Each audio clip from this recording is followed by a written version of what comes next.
மானம் குறையும் இன்னு மாசு படியும் இன்னு வீணா கதை முடிஞ்சு போச்சு.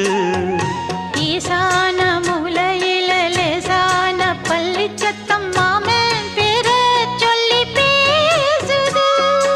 ஆறாத சோகந்தன்ன தீராம சேர்த்து வச்சு ஊரும் சேர்ந்து என்ன ஏசுது.